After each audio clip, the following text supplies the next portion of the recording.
మీ ఎలాంటి వ్యాపార ప్రకటనలకైనా వెంటనే మా ఛానల్ సంప్రదించండి. నమస్తే.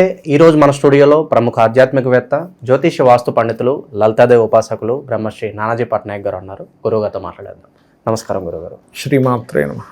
గురుగారు, సెప్టెంబర్ మాసం వృషభ రాశి వారి టైం ప్రజెంట్ ఎలా నడుస్తుంది? ఫస్ట్ ఆఫ్ ఆల్ ఏంటంటే వీళ్ళకి 16వ తేదీ వరకు మూడో స్థానంలో శుక్రుడు ఒక ప్లేస్లో ఉండకుండా రకరకాల ప్రాంతాలకి తిప్పుతూ ఉంటాడు. షార్ట్ జర్నీస్ ఎక్కువగా ఉంటూ ఉంటాయి. 16వ తేదీ నుంచి ఎప్పుడైతే 4వ స్థానంలోకి వెళ్తాడో అక్కడ ఇచ్చే రిజల్ట్ ఏమిటి అంటే వీళ్ళు తీసుకోవాల్సిన ముఖ్యమైన జాగ్రత్త భూములు, గృహాలు, వాహనాలు, ఏదైనా మెషినరీస్, ఏదైనా ఫ్యాక్టరీస్ పెట్టేటప్పుడు ఖచ్చితంగా జాగ్రత్త తీసుకోవాలి. ఇక్కడ లేనట్లయితే అక్కడ ఏదైనా రాంగ్ స్టెప్ పడుతుంది. లేదా సమ్ టైమ్స్ ఏదైనా కోర్సెస్ తీసుకుంటూ ఉంటారు, ఆన్లైన్లో కోర్సెస్ తీసుకోవడం, ఇటువంటి విషయాల పట్ల కూడా వీళ్ళు ఖచ్చితంగా జాగ్రత్త తీసుకోవాలి. వీళ్ళు మదర్ హెల్త్ విషయంలో కానివ్వండి, ఈ పని చేయడం వల్ల అనవసరంగా నాకు బ్యాడ్ నేమ్ వస్తుందని మనకు ఒక సిక్స్ సెన్స్ పనిచేస్తూ ఉంటుంది. అటువంటి విషయాల్లో కానివ్వండి, అలాగే వాహనం మీద వెళ్ళేటప్పుడు అతి వేగంగా వెళ్ళకపోవడం, ఈ జాగ్రత్తలు ఖచ్చితంగా తీసుకోవాలి. ఇక వీరికి 16వ తేదీ నుంచి బుధుడు కన్యా రాశిలో కంటే తన ఎగ్జాల్టెడ్ హౌస్లోకి వెళ్తున్నాడు. వీళ్ళకి ధనాధిపతి. ఎప్పుడైతే ధనాధిపతి పంచమ స్థానంలోకి వెళ్ళి కూర్చుంటున్నాడో ఇక్కడ ఇచ్చే రిజల్ట్ ఏమిటి అంటే ఇక్కడ రెండు శుభ సంబంధించిన రిజల్ట్స్ ఉంటాయి. ఒకటి, ఒక మంచి ఆలోచన వల్ల అంటుంటారు చూసారా, ఒక చిన్న ఆలోచన జీవితాన్ని మార్చేసిందని.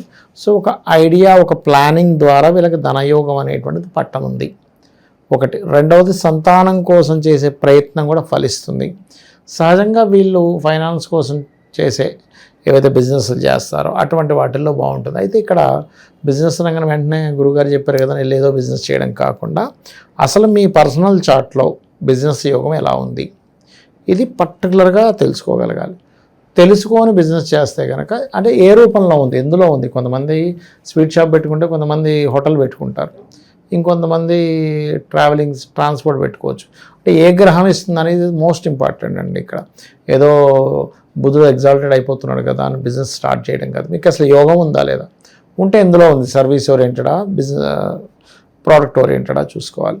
ఇక మరొక విషయం ఏంటంటే ఇక్కడ గమనించినట్లయితే ఈ పంచమంలో ఎగ్జాల్టెడ్ ప్లానెట్స్ వల్ల ఇదేంటంటే ఒక మంత్రం తీసుకోవడానికి, ఉపనయనానికి, ఎందుకంటే పంచమంలో రవి బుధుడు బుధాదిత్య యోగం, ఒక మంచి ఫ్రెండ్స్ పరిచయం అవ్వడము, క్రియేటివ్గా అడ్వర్టైజ్మెంట్స్ పరంగా ధనయోగం కలగడము, ఇటువంటివన్నీ కూడా ఇస్తుంది ఇక్కడ.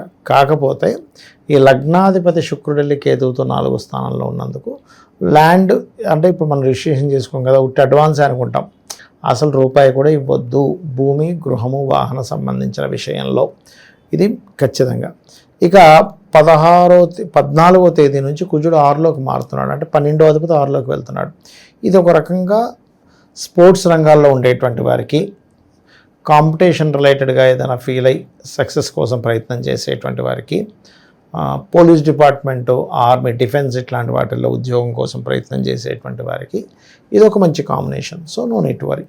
అలాగే కొంచెం ఘర్షణ వాతావరణం ఏర్పడినప్పటికీ కూడా ఇష్టపడిన వారిని, అందులో ముఖ్యంగా బంధువర్గంలో వాళ్ళ ఫ్యామిలీ ఏదైనా మెడికల్ బ్యాక్గ్రౌండ్ కానీ, లేకపోతే గవర్నమెంట్ జాబ్స్ చేసే బ్యాక్గ్రౌండ్ నుంచి కానీ, లేదా ఆ అమ్మాయి మెడికల్ రంగాల్లోనో లేకపోతే మార్కెటింగ్ రంగాల్లో ఉండే అమ్మాయితోని లేదా అబ్బాయితోని వీళ్ళకి వివాహ సంబంధాలు కుదిరే ఇది చూపిస్తుంది. కాకపోతే కుజుడు 6లో ఉన్నందుకు కొంత ఘర్షణ ఏర్పడి దాని తర్వాత బాగుంటుందని చెప్పుకోవచ్చు.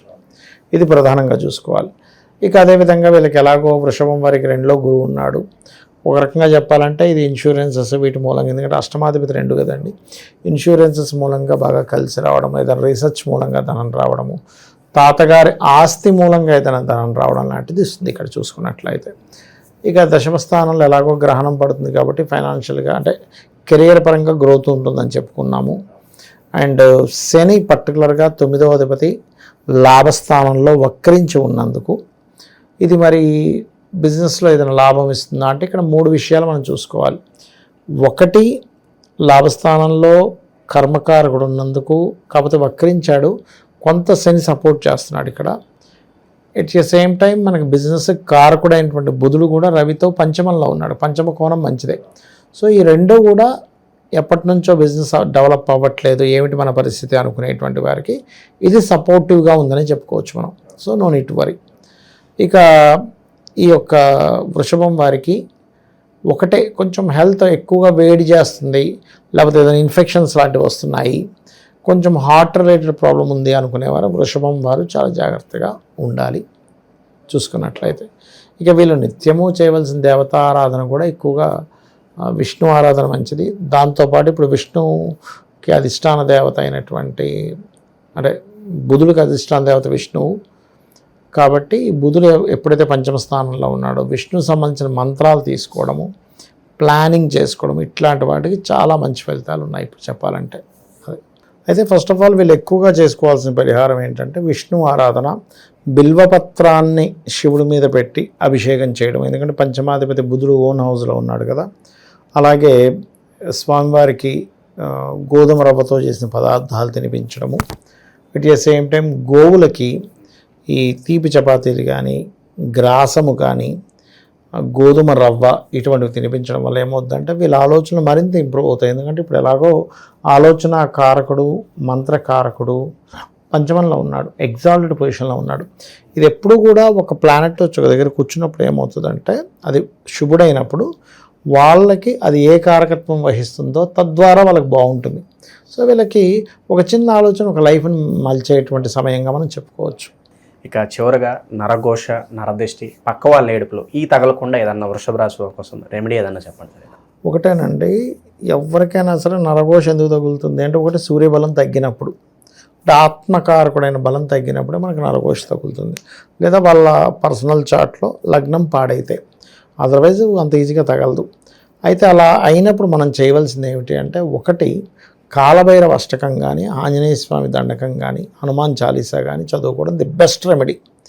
ఇక రెండవది ఏంటంటే ఇక్కడ వీళ్ళకి అంటే ఈ వృషభం వారికి ప్రత్యేకంగా మనం చూడాలి అంటే కనుక ఎట్లాగో వాళ్ళకి రాహు దశమంలో ఉండి శని వెనక్కి వెళ్తున్నాడు కాబట్టి ఎక్కువగా వీళ్ళకి దేని మీద తగులుతుంది అంటే నరఘోష. అబ్బాయి ఇంత గొప్ప జాబ్ చేస్తున్నాడా, భలే అసలు ఇన్ని లక్షలు విత్డ్రాలు చేస్తున్నారు, అందుకని పొరపాటును కూడా అడ్వర్టైజ్మెంట్ చేయకూడదు నా జాబ్ ఇది అని. చాలామంది అండి నేను చూశాను కదా, పాపం ఇంటర్వ్యూకి వెళ్ళి సెలెక్ట్ అయ్యానని చెప్తాడు 10 మందికి, అది క్యాన్సిల్ అయిపోద్ది. అదేంటి సెలెక్ట్ అయ్యావు కదా అంటే వాళ్ళ అదృష్టి పడింది. అందుకే నేను చాలా విషయాలు చెప్తుంటా, అయ్యా మీకు ఏదైనా మంచి జరిగింది, మీ చుట్టూ మొత్తం ఏడ్చే వాళ్ళు ఉంటే ఎవరికి చెప్పకండి దయచేసి. మంచి వాళ్ళు ఉంటే ఇప్పుడు అమ్మ నాన్న చెప్పుకున్నాం అనుకోండి, దే ఫీల్ వెరీ హ్యాపీ, అమ్మయ్య ఇంకా బాధ్యత రావాలనుకుంటారు. వీళ్ళు ఏంటి, అమ్మ వీడు పెద్దవాడు అయిపోతున్నాడు, ఇంకా వీడు ఊహించేసుకుంటాడు ఫస్ట్, అరే వీడు ఇప్పుడు బైక్ మీద తిరిగాడు, కార్ మీద తిరుగుతాడు, మనం చూడలేము వీడిని. సో అందుకని కాస్త సూర్య నమస్కారాలు చేసుకోవడము, కాస్త ఇంట్లో గుగ్గిలం వేయడము ఎలా ఉంటుందంటే మన ఇల్లు కూడా మనకు ప్రొటెక్ట్ చేస్తూ ఉంటుంది. సో బయట అమావాస్య నాడు లేకపోతే శనివారం నాడు కాస్త గుమ్మడికాయ కట్టడము, ఇవి ప్రధానంగా మనకి చాలా మటుకు సేవ్ చేస్తాయి. ఓవరాల్గా వృషభ రాశి వారి పరిస్థితి ఈ సెప్టెంబర్ మాసం ఏ విధంగా ఉండబోతుంది అద్భుతంగా వివరించారు. ధన్యవాదాలు గురు. శ్రీమాత్రే నమః.